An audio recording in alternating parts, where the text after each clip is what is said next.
जय हिंद दोस्तों, स्वागत है आपका हमारी चैनल पर। भारत की आखिरी उम्मीद खत्म, चीन ने किया वीटो। भारत ने भी निकाला सुपर वीटो, चीन नहीं बेच पाएगा अपने हथियार। दोस्तों, आखिरकार चीन ने अपने वीटो का इस्तेमाल भारत के खिलाफ कर ही दिया। भारत इसी बात को लेकर डर रहा था, लेकिन चीन ने भारत के डर को सही साबित कर दिया। भारत को भी अपना सुपर वीटो निकालने का वक्त आ गया है। अगर चीन के पास यूनाइटेड नेशन में वीटो पावर है, तो भारत के पास भी एक संगठन में वीटो पावर प्राप्त है, जिसमें भारत की अनुमति के बिना चीन को एंट्री नहीं मिल सकती है। तो दोस्तों, आप वीडियो को जल्दी से एक लाइक कर दीजिए और चैनल को सब्सक्राइब कर लीजिए। पिछले 6 सालों से चीन भारत की अनुमति पाने के लिए पूरी कोशिश में लगा है। उधर यूनाइटेड नेशन में चीन भारत को नहीं घुसने दे रहा, तो इधर भारत भी चीन को गोल चक्कर में घुमा रहा है। जब तक चीन से भारत को अनुमति नहीं मिलती, तब तक चीन कोई भी भारी भरकम मिसाइल दूसरे देश को नहीं बेच सकता। दरअसल दोस्तों, यह मामला है MTCR का। चीन कई सालों से MTCR का सदस्य बनने की सिफारिश कर रहा है, लेकिन भारत चीन को घुसने नहीं दे रहा। तो वहीं अब जिस तरीके से चीन ने भारत के खिलाफ अपने वीटो का इस्तेमाल किया है, अब उसने यूनाइटेड नेशन के अस्तित्व पर खतरा तो खड़ा ही कर दिया है, साथ ही इस बात की भी आशंका को तेज कर दिया है कि भारत क्या अब यूनाइटेड नेशन को छोड़ देगा। क्योंकि भारत के अस्थायी प्रतिनिधि रुचिरा कंबोज पहले ही यूनाइटेड नेशन को अल्टीमेटम दे चुकी है कि अगर यूनाइटेड नेशन का रिफॉर्म नहीं किया गया, भारत को वीटो पावर नहीं दिया गया और भारत को स्थायी सदस्य नहीं बनाया गया, तो भारत कभी भी यूनाइटेड नेशन को छोड़कर दूसरे संगठन को यूनाइटेड नेशन के सामने मजबूत संगठन के रूप में स्थापित कर देगा। दरअसल यूनाइटेड नेशन को कड़ी टक्कर देने के लिए G20 संगठन बहुत ही मजबूती से खड़ा है और मौजूदा वक्त में भारत अध्यक्षता भी कर रहा है। अगर देखा जाए तो जितने भी देश यूनाइटेड नेशन के अस्थायी देश हैं, उनके पास जो काबिलियत मौजूद है, उनमें से कहीं ज़्यादा काबिल देश भारत है, क्योंकि सबसे बड़ा लोकतांत्रिक देश भारत है। दुनिया की 5वीं बड़ी अर्थव्यवस्था वाला देश भी भारत है। वहीं आने वाले कुछ ही सालों में तीसरी बड़ी अर्थव्यवस्था वाला देश भी बनने वाला है। इसके अलावा हाल ही में चीन को पीछे छोड़कर भारत दुनिया का सबसे बड़ा आबादी वाला देश भी बन चुका है। यानी कि जिस देश में सबसे ज़्यादा लोग रहते हैं, उस देश को ही यूनाइटेड नेशन में नज़रअंदाज किया जा रहा है। इतना ही नहीं, यूनाइटेड नेशन को 188 देशों का समर्थन प्राप्त है। वहीं 188 देश चीन से नफरत और भारत से प्रेम करते हैं। अब आप यहाँ पर यूनाइटेड नेशन में शामिल देशों की साजिश देखिए। यूनाइटेड नेशन में कुल 193 देश शामिल है, जिसमें से 5 स्थायी देश हैं। इन 5 देशों को हटा दें, उसके बाद भी भारत को 188 देश का सहयोग प्राप्त है। वहीं 5 देशों में से भी 4 देशों का समर्थन मिल चुका है। सिर्फ और सिर्फ चीन एक लौता देश है जो भारत को यूनाइटेड नेशन की स्थायी सीटों तक पहुंचने नहीं दे रहा। उधर भारत भी चीन को MTCR में शामिल नहीं होने दे रहा। भारत भी कहता है अगर यूनाइटेड नेशन में चीन उसका विरोध करेगा, तो भारत भी MTCR में चीन का विरोध करेगा। आखिर किस मुद्दे पर भारत ने UN में प्रस्ताव पेश किया था, जिस पर चीन ने अपने वीटो का इस्तेमाल करके उसको खारिज कर दिया? आइए आपको विस्तार से बताते हैं। दोस्तों, आखिरकार अमेरिका को भी अब एहसास हुआ होगा कि क्यों भारत कहता है कि यूनाइटेड नेशन का रिफॉर्म करना मजबूरी बन गई है। वहीं चीन पूरे यूनाइटेड नेशन के लिए एक सांप के तरीके का है, जो डसेगा तो सिर्फ और सिर्फ यूनाइटेड नेशन को ही।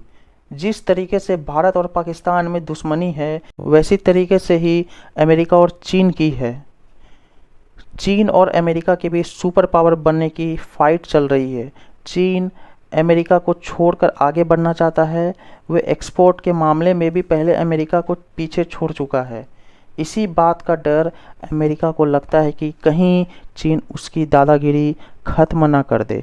अगर आज अमेरिका के बस की बात होती तो चीन के वीटो पावर छीनकर भारत को दे दिया गया होता, क्योंकि जब जब अमेरिका ने यूनाइटेड नेशन में प्रस्ताव पेश किया है तो कभी भी चीन ने उस प्रस्ताव पर अपनी सहमति जाहिर नहीं की।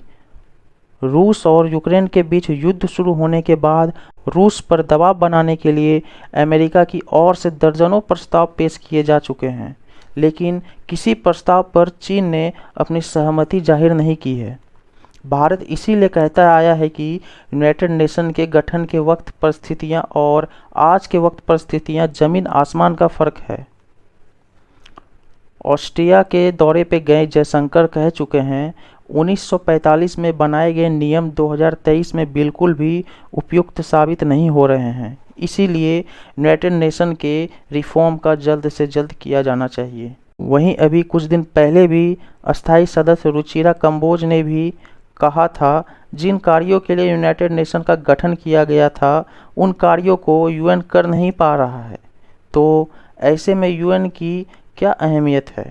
दरअसल यूनाइटेड नेशन का गठन पूरी दुनिया में शांति स्थापित करने के लिए किया गया था, लेकिन कहीं भी आज दुनिया में युद्ध शुरू होता है तो यूनाइटेड नेशन उसे रोक नहीं पा रहा है, जिसके पीछे का एक प्रमुख कारण ये भी है कि यूनाइटेड नेशन के अस्थायी देश जिनको वीटो पावर प्राप्त है उन देशों के बीच आपसी सहमत नहीं बन पा रही है।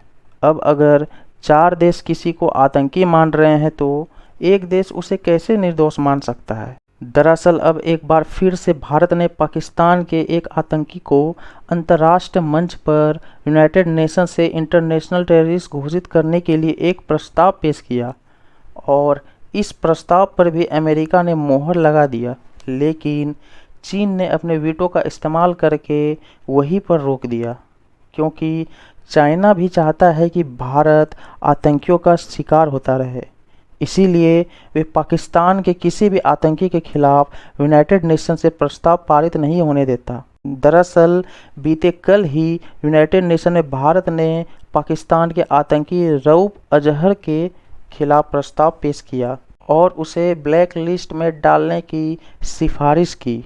दरअसल रऊफ अजहर मसूद अजहर का छोटा भाई है, लेकिन चाइना ने अपने वीटो का इस्तेमाल करके उस आतंकी को बचा लिया। आपको बता दें, ये वही आतंकी है जिसने 1999 में भारत की एक एयरलाइन को हाईजैक किया था और साथ ही जो 2001 में भारत के पार्लियामेंट पर जो अटैक हुआ था उसमें भी यह आतंकी शामिल था। इसके जुर्म का सिलसिला यहीं नहीं रुका। इसके अलावा 2016 में पठानकोट एयरबेस पर जो अटैक हुआ था उसमें भी यह आतंकी शामिल था। यानी कि यह शख्स बार बार आतंकी घटना को अंजाम देता है और फिर भी चीन उसे वीटो का इस्तेमाल करके बचा लेता है। ये भारत की ओर से पहली ऐसी घटना नहीं, इसके पहले भी भारत में पाकिस्तान के कई आतंकियों को बेनकाब करने की यूनाइटेड नेशन में प्रस्ताव पेश किया है, लेकिन चीन हर बार उन आतंकियों को बचाता आया है। इसीलिए तो भारत की स्थायी प्रतिनिधि रुचिरा कंबोज पहले ही कह चुकी है कि भारत को अगर वीटो पावर नहीं मिलता तो भारत यूएन का त्याग कर सकता है।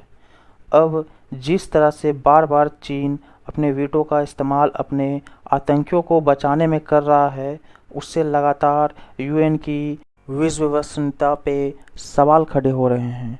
एक तरफ रूस अपने फ़ायदे के लिए वीटो का प्रयोग कर रहा है तो दूसरी तरफ चीन पाकिस्तान के सहयोग में अपना वीटो बर्बाद कर रहा है। तो दोस्तों इस वीडियो में इतना ही, लेकिन जाने से पहले वीडियो को लाइक करके चैनल को सब्सक्राइब कर दें। तो मिलते हैं फिर एक नए वीडियो के साथ। Thanks for watching. जय हिंद।